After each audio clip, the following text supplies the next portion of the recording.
今日は4月5日になりまして、音声テストを行っております。車は、LP86 試乗テスト。タイヤが新品ですね。新品タイヤですね。いわゆる新品タイヤ。全然フロントのタイヤが、減りません。どうでしょう。引っかかっていきますね、どんどん。隊長。はい。こんにちは。屋内用で。だったですね。一応屋内用なんですけれども。でも、体感シューズを外で履いてるのと一緒ですよね。別にいいんじゃないでしょうか。柔道着を外で着るのでも別にたまにいいじゃないですかね。自己責任でっていうことで。自己責任ですよね。はい。自分で買ったんで。何回言っても聞かないですよね。はい、本当。屋内用だから屋内で走ってくださいって言うんですけど。わかりました。私が答え出します。これは屋外用だったっていうのを僕がいつか出してやろうと。了解です。ちょっと待ってね。適当に今走って買う。ここで姿勢作りはできるのか。86の車でいわゆるここで今で一緒と思うんですけどね。ここでガーッと踏んだ後の姿勢作りは足を使えるのか、足がないが、足は使えるのかっていうのを今やってるんですけど、タイヤが引っかかるというなんかたまにですね。この間のちくわの話をしてくださいよ。だけですね。昨日またずっと考えよったんですよ。だけちくわの話でも分かりやすいならちょっと話すんですけど、いわゆる後ろがこれ軸一本軸ですよね。軸の上にサスが乗ってるだけなんで、ボディが乗ってるだけですね。ボディが乗ってるだけ。はい。でもだけ動き4輪だけど3輪、なわけですよ。もちろん前は独立喧嘩なわけじゃないですか。視点で言うとっていうことですよね。動きがですね。前のフロントタイヤは右左上下それぞれ動くんですよ。でも後ろのタイヤは一本のいわゆるちくわですよね。長いちくわが後ろに一輪あって、タイヤの幅が169？分からんですけど、もっと狭いのかな、86は。86185とか195とかですね。195でもいわゆる 1.6 メーターぐらいのタイヤがついてるような感じですよね。幅が1本のちくわみたいな。だからこれがこう倒れようが、ちょっと持ってきますね、車両を。私もあんま昔からしたことじゃなかったんですけど、やってみて操作して感じたことっていうことですね。操作して、あと構造をいろいろ調べて気づいたことですか。これ一本軸なわけですよ。ちくわが入ってるちくわなんですよ。これですね。だからここはちくわなんですね。ここ面がここついてないですけど、ここついたら結局このいわゆる駆動を伝えれないんでこう4輪になってるだけですけど、これが倒れようが倒れまいが、これがこう1個ずつ動くわけじゃないんですよね。ちょっと待ってくださいね。このタイヤが1個ずつこう動くわけじゃないんで、その真ん中をこうグッと押さえてるわけですよ。真ん中2個多分実際の車サスペンションで2箇所押さえてるんでしょうけど、押さえてるだけと。だけど倒れようが倒れまいがこっちが上がれば向こうは下がると。向こうが下がると。だからこっちのタイヤを抜かないという話ではないと。なので三輪車ですよね。だから走らせ方をどういうイメージに変えたとかっていうのはあるんですか。打鍵がもうこの2つのタイヤ、もちろん前後は右左に荷重がかけれるけど、こっちはあまりそんな荷重変化がないんで、これでいわゆる前のタイヤ三輪車みたいな感じですね。こっちで前のタイヤをこう押してあげるでコーナーでは押してあげる、こっちからこうなんかこう荷重を回すみたいなずっと考えてやってたんですけど、ハイブリッドでは、でもこれはなんかそこまで考えないでいいというか、よりもその遠心力だけ、とりあえずちくわを振る、ちくわを振って、ちくわでのイメージ真ん中ですよね、この辺にあるのでずっと押しながらコーナーをどう出ていくかですよね、コーナーをこうで4読だと足を潰したらその反発があるから車全体が対角線とかに動くんですよね、はい、いわゆるなんか動画でよう出てくるねじれるねじれないの話になってもうねじれないんですよ。フロントはねじれる、腕はねじれないんですよ。車体はねじれるけどですね。はい、車体はねじれるけど、でこれ上げたらシャーシはねじれないということですね。はい、シャーシはもうなんかそこはちょっと感覚もあるかもしれないですけど、だから単純に言うと操作、動かせる範囲が少なくなっているということですね。はい、シャーシ自体を動かせる範囲が狭い。そうです。後ろのタイヤの外側に荷重をかけるという感じじゃないんです。だけコーナーの外側の二輪で私こうを感じて曲がっていきよるとか言ったと思うんですけど、逆ロールしとるとか、そういうのはあまり意識しないでいいんじゃないかなと。遠心力と、タイヤの押し出す摩擦のバランスでだけを考えればいいということですね。でこれにいわゆるダブルウィッシュボーンになれば、両方動き始めて、でもダブルウィッシュボーンはそのですかね、キャンバー変化がないけん、使い乗り心地がいいとか言われると思うんですよ。でその上またいわゆるマルチリンクがあるわけですよね。でそこら辺の違いを今こう操作していって、これが違いなんかなと、もっと違いはあるのかなっていうのを、ちょっと分かるまで走らせようかなと。なるほど。で思ってるわけですよね。ずっとこれはもうついてるわけですよ、ずっと。ちくわが回り寄ると思えばいいんですね。そうです。でも4輪つながってないんで、多分こっちか、こう旋回した時はもちろんこっちよりもこっちが面圧がかかりますよ。かかるけど、ちくわでも一緒ですよね。右の端っこの方が面圧が上がるか下がるかですよね。もちろん遠心力がこっちにかかっておけばこっちに乗るは乗るんですけど、足がそこだけの足が縮むっていうわけじゃないってことですね。じゃないです。だからその反発だったり逃がしだったりっていうのがそのタイヤ1個だけを考えてはできないっていうことですよね。できないです。でもこの板の分だけは戻ろうとすると思うんですけど、そういうその弱さじゃ多分車を飛ばすとかいうレベルじゃないと思うんですよ。このモーターでこういわゆるもう傾くぐらいの力なんで、これで車をこうねじってポンと飛ばすなんていうものじゃないと。でもその少しあると思うんですよ。少しはですね。そうなんですよね。だから86乗ってて足で飛ばすっていう感覚っていうよりは振り回すっていう感覚なんですよね。それがやれることは少ないんだけど分かりやすかったりとか、結局遠心力なので、コーナーに入る手前でそこを考えてコーナーにアプローチしないと、ただ入ってしまうと遠心力強すぎたら後ろが止まらないし、弱すぎると後ろが戻るし、それの美味しいところを準備しながら入っていくから手前から流れが分かりやすい。だから後ろから同じ車で走る時には、前の車と走る流れが分かりやすいから、86同士で走ると楽しいんですよね。だからパワーがないから86が面白いっていうだけっていうことではなくて、この構造の違いっていうのはすごい大きいのかな。で実際自分があそこの映ってないな SR の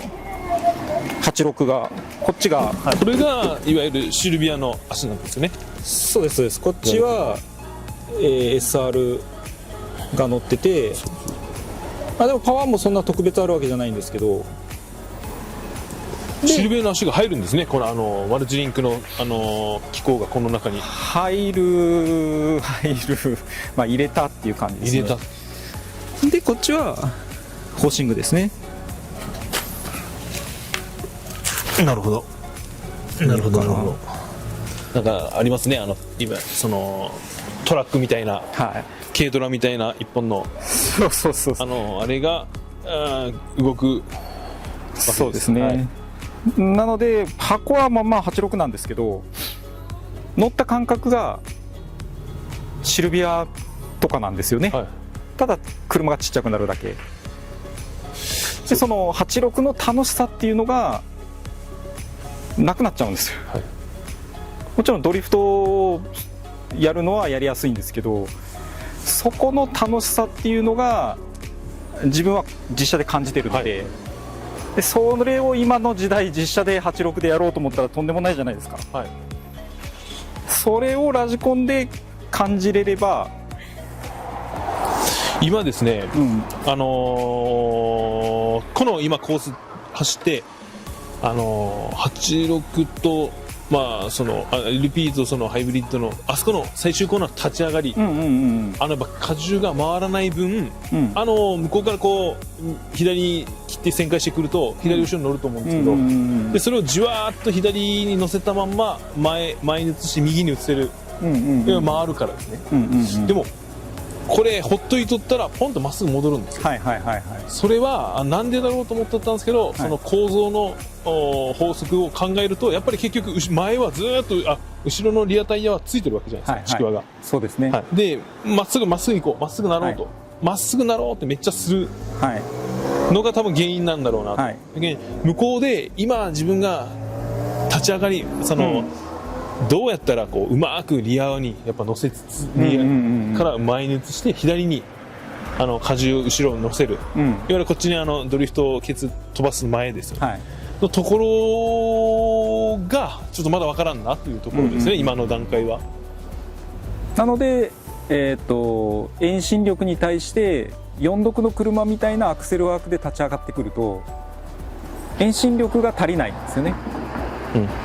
でも遠心力を大きく作れないコーナーもあるじゃないですか、小さい、要は車速が低いコーナーとか、そういうところをどうするかっていうとタイヤのグリップを落とすしかないんですよ、タイヤのグリップを落とすためには空転させればタイヤのグリップ落ちますよね、遠心力に対してアクセルをちょっと多めに踏むことでタイヤのグリップを落としてあげて遠心力がなくならない状態を作りながらストレートに持っていく、そこを踏んでいけ、そうです、踏んでいった方が前に押し出そうとする構造なので、4速だったらそこで踏んだら空転が多くなって加速できないんだけど、まあ、この構造だからこそ踏みながら行った方が効率が良かったり、っていうところがあるから86はアクセル踏んでる時間が長いようなアクセルの使い方になってくるんですね。でもそれを使えるようになると4速の車でも同じ原理っていうのはあるので、まあ、4速の車にも活かせる部分がその中にあったりするっていうことですよね。そうですね、ちょっとなんかすぐポタって戻るんですよね、あそこ。だからやっぱ直進安定性、リアの直進安定性が高い感じですよね、まあ、簡単に言うとちくわですね、ちくわがついてますね、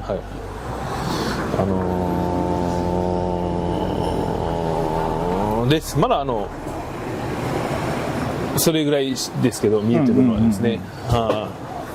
っぱりそのなんかもちろん違うな、軽いなとかそういうところはすぐ分かると思うんですけど、違う部分がやっぱ構造でどう違うのかを考えながら乗っていった方が勉強にもなるし、なんかその目に見える重さが違うとかだけじゃなくて、なんですかね、そのそういろんな違うからこそすごい考えなものを考えて感じてもらうことで、今まで普段メインで使ってるマシンとかの引き出しを見つけることができる。そうですね。だから、人を成長させる、そういう意味でも86はやっぱりその構造が、フォーシングだからっていうのは結構大きいのかな、実際その同じ車で足回りを変えて乗ってっていうのを実車で体感してるからこそ思うんですよね。なので、ただ単にパワーがないだけでよければ、ロードスターだったりとかも FR だし、ただそこだとまた違ってくるんですよね、なので今の 86NZ6、はいはい、あれをホーシングにしたいなって一回思って、速くは走れないですよ。でも乗る分では、おそらくその86で感じる面白さというか、まあ、勉強させてもできるっていう意味でいけば、まあ、NZ6 の86もホーシングで出してほしかったなっていう。やっぱ不便なところを求めてるわけですね。不便なところ、やれることが少なくなるから、逆に言うとその分かりやすいですよね、はいはい、失敗と成功が、はい、ただそのやれることが少ないからこそ、そこを突き詰めていくことで、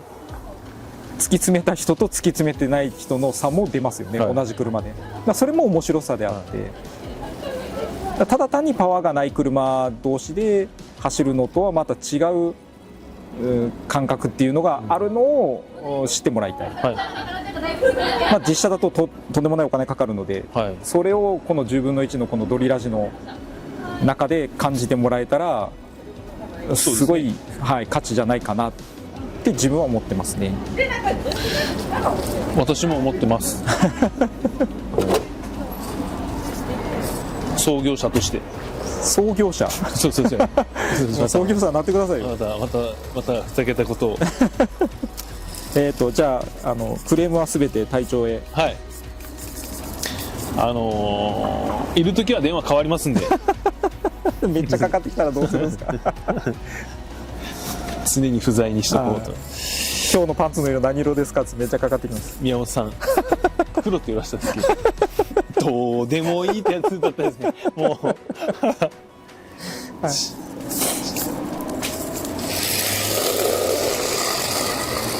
かぶせんとすごいですね。そうですね。実際の86は、まあ、これにプラスここにハイブリッドの足がここにあって、でこれだったらもうほぼあれですよね、ほぼ実車の方になんですかね、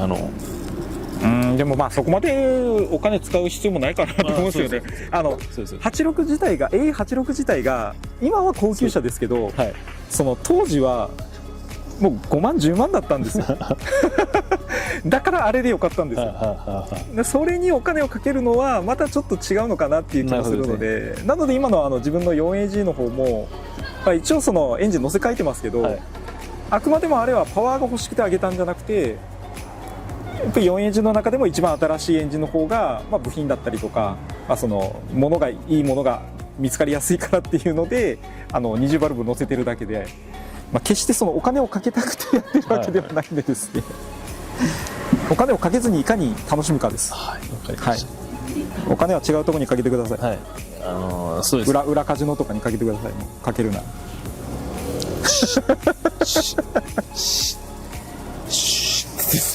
ということで、はい、この次は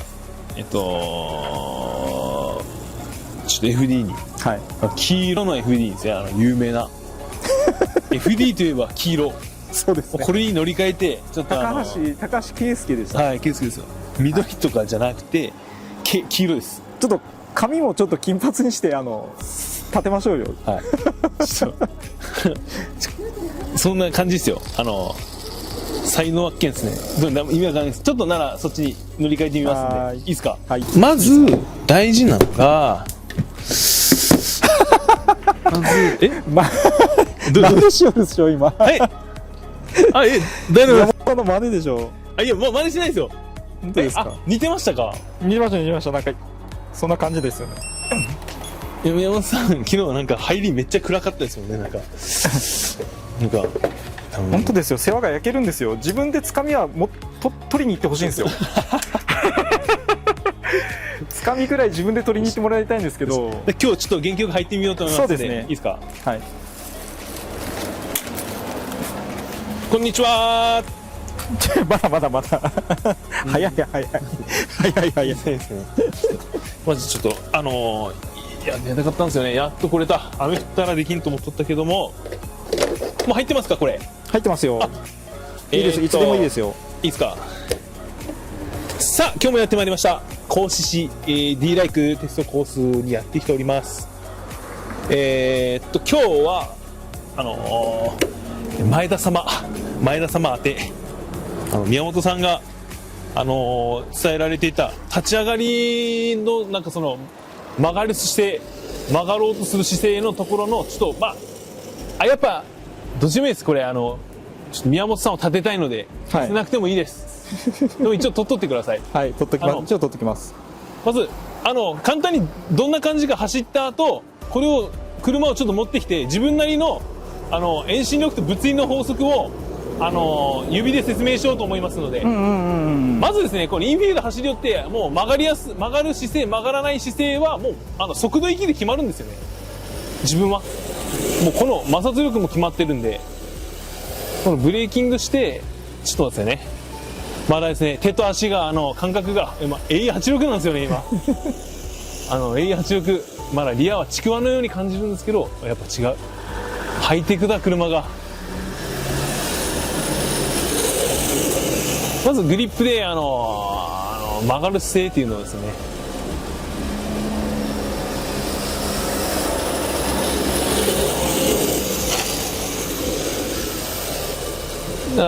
曲がらない姿勢から作り寄らしたんで、私もちょっと、これ曲がらない姿勢ですね。これ曲がらない姿勢。いわゆるオーバースピード。まずオーバースピードが曲がらない姿勢の一つですね。曲がらない姿勢。十分曲がれるとこまでスピードを落とさんといかんです。もちろん。でも、その前に、すくい上げる段階の、ここですね。決まったと思ったら踏む。で、すくい上げる。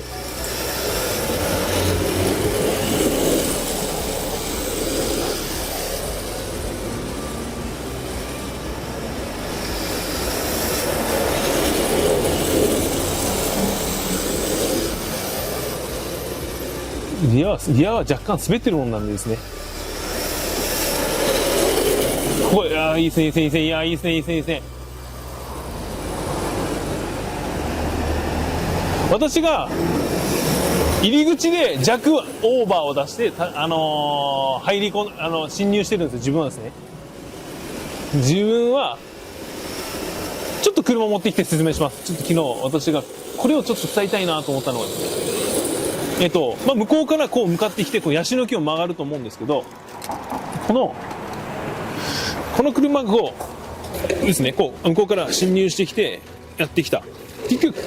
曲げたいわけですよね、車を。曲げたい。この車を曲げたい。角度を変えたいということなんですよ。いわゆるですね、簡単に言うと。だからどうすればいいか。遠心力が昨日、今前ですねって言われとったと思うんですけど、こう旋回して、ちょっと電気が切るんです。ステアリングが邪魔して。こう、ステアリング切って向こうにこう曲がっていきたいわけじゃないですか。でも遠心力が前ですよねって君言われた。いわゆる失敗なのが前です。立ち上がり姿勢じゃない。いわゆる車はここのものはこっちに行こうとしてるわけですよ。それをステアリングこっち来てこっちに行きたいわけですよ。それ行くわけがない。いわゆるアンダーになるわけですよ。こっちに遠心力があるけん、こっちにハンドル切っても行きにくいわけですよね。こっちの遠心力をこの摩擦がぐーっと止めて向こうに押しやってくれれば、向こうに行くんですけど、それが負けた場合、遠心力のこっちの強さが勝った場合がもちろんアンダーが出るわけですよ。で、すくい上げる状態ってどういうことなのかっていうと、侵入してきて、こう前にある。それをアクセルを踏んで、遠心力をこの辺に移すわけですよ。横か、もし後ろ。そしたら、遠心力が後ろっていうことは、ここら辺がこっちに引っ張られるんですよね。で、もしこっちが引っ張られたら、ステアリングを切ってなくても、車の向きが変わっていくんですよ。だから、そこでステアリングをもちろん切ってあげれば、頭はもちろん、まず後ろはこっちに行きたい、遠心力行きたい、前が引っ張られてないわけなんで、頭も入っていくんですよ、中にですね。これが、曲がる姿勢の、まず第一原則なのかなと。だから、姿勢の話じゃなく、その摩擦とモーメントのイメージの話っていうことですね。はい。だからその昨日話されてた今は若干右前方向でしたねとか言われたと思うんですけど、それが多分まだなんだろうっていう人がいっぱいいると思うんですよ、右前でなんでいかんのかっていうと、右前に乗ってるということは、後ろにも乗ってない、だからアクセルも踏めないし、こっちにかかってるんでもちろんアンダーが出やすいわけですよ、ここに乗ってるんでですね、だからそれをこっちに後ろの方に移してやらないかんので、それをどうやって移すかというとステアリングの補正プラスアクセルワークですね、こっちになったのをこっちに移動するんですよね。でそれが決まったらグッて切り込んでいけばこ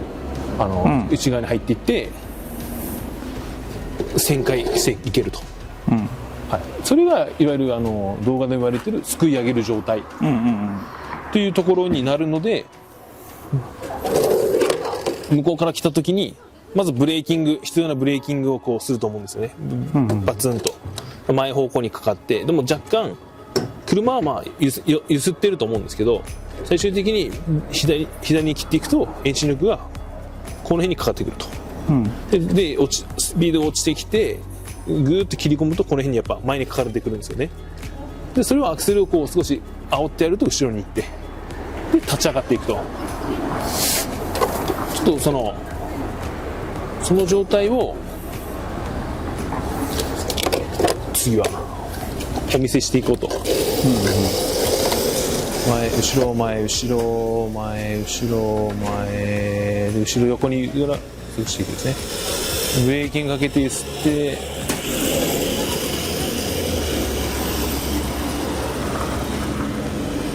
だからしっかりまずは落としていいと思うんですね。速度をぐーっと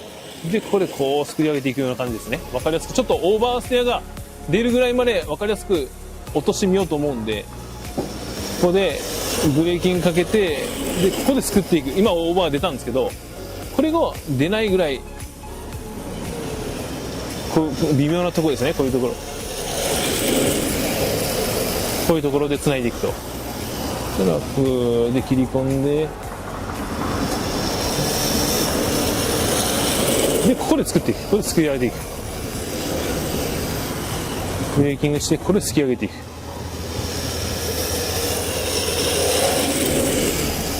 そのためにまっすぐいきなり行ってブレーキングかけていくと難しいんで、やっぱこのなんで難しいんですか？難しいのかというと、まっすぐあったものをいきなり遠心力ないものを右にハンドルを切ってもちょっと待って、まず遠心力を横もしくは後ろに移動させたいんで増幅していかないといけないんで、増幅する段階をこれはまだあんまり言うとこんがらがるかもしれないですね。なんだろう、増幅していく。曲がらない。もちろんいきなりステアリング切ると曲がらないんですよね。こんな曲がるわけない。今アンダー出てると思うんですけど、